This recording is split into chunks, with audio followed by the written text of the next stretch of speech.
SeaWorld is keeping a close eye on a killer whale blamed for killing a trainer.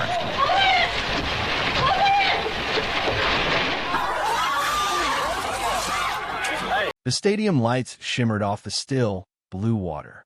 Thousands of spectators filled the stands, buzzing with anticipation. Families leaned forward, cameras poised, children wide-eyed with excitement. They had come for an afternoon of entertainment, playful splashes, synchronized leaps, and a breathtaking sight of a massive orca propelling its trainer high into the air. But what they witnessed instead left the crowd frozen in shock. In an instant, the performance turned from a carefully choreographed display into a scene of pure chaos. Loro, the park star Orca, did the unimaginable. In a swift, explosive burst of motion, he attacked his trainer. There was no signal, no forewarning, no time for escape. And for those familiar with Keo's history, a chilling reality settled in. This wasn't the first time a captive orca had turned violent. It's almost impossible to erase the images from that earlier, horrifying attack at SeaWorld, a tragedy that made global headlines. In that incident, a trainer lost her life, drowned by a killer whale she had worked with for years. And that was not an isolated case. Across the world, from Spain to California, captive orcas have lashed out at their trainers in terrifyingly unpredictable ways. These moments are quick, sudden, and often deadly. They happen in front of live audiences, during rehearsals, and sometimes in the quiet hours when no one is watching.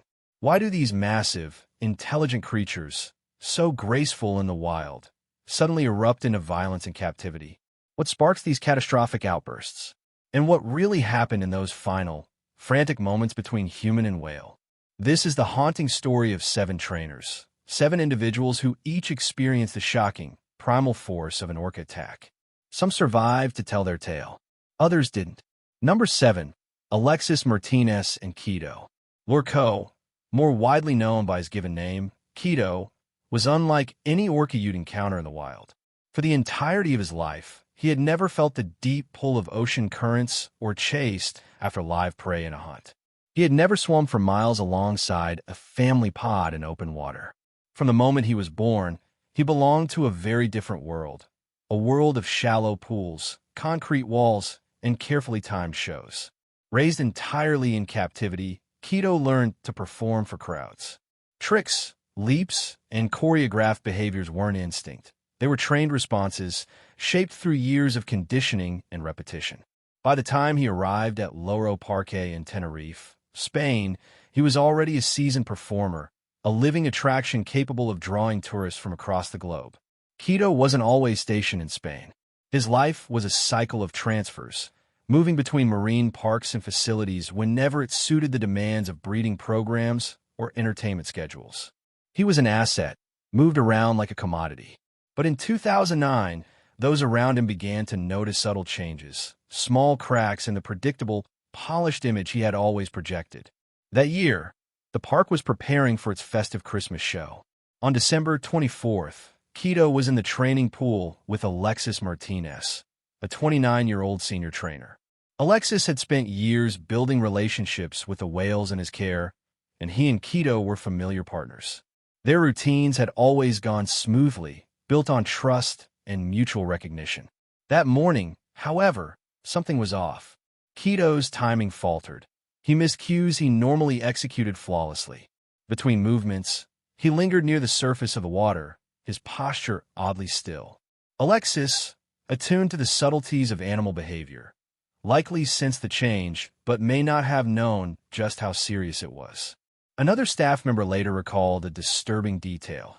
Keo seemed to position himself deliberately between Alexis and the stage platform, as if blocking his exit.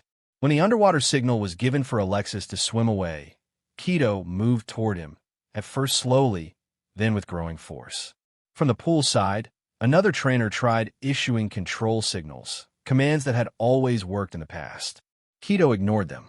With the tip of his rostrum, the long, rounded extension of his head, he suddenly shoved Alexis downward, forcing him toward the bottom of the pool. The situation escalated with terrifying speed.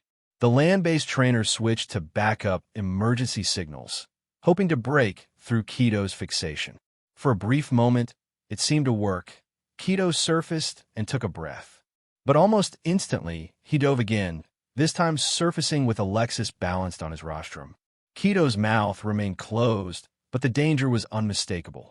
Then, without warning, he let Alexis go. The trainer's body began to sink slowly through the water. Panic erupted. Trainers scrambled to deploy safety nets, working frantically to move Keo into an adjacent pool. He resisted, lingering near the gate, almost toying with the situation.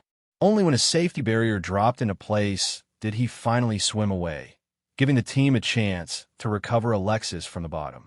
The injuries were devastating: severe internal bleeding, torn organs, multiple fractures, and deep bite marks.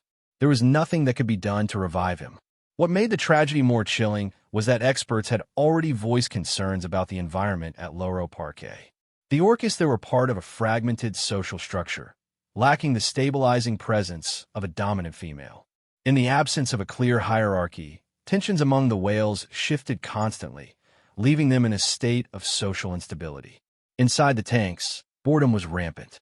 These were animals evolved to swim over 100 miles a day, to hunt, to socialize.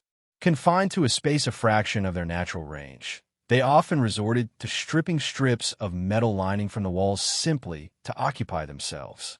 In such conditions, instincts warp, pressure builds, and eventually, sometimes violently, it releases. The death of Alexis Martinez became a grim testament to the cost of forcing intelligent, emotionally complex animals into lives of confinement for human entertainment.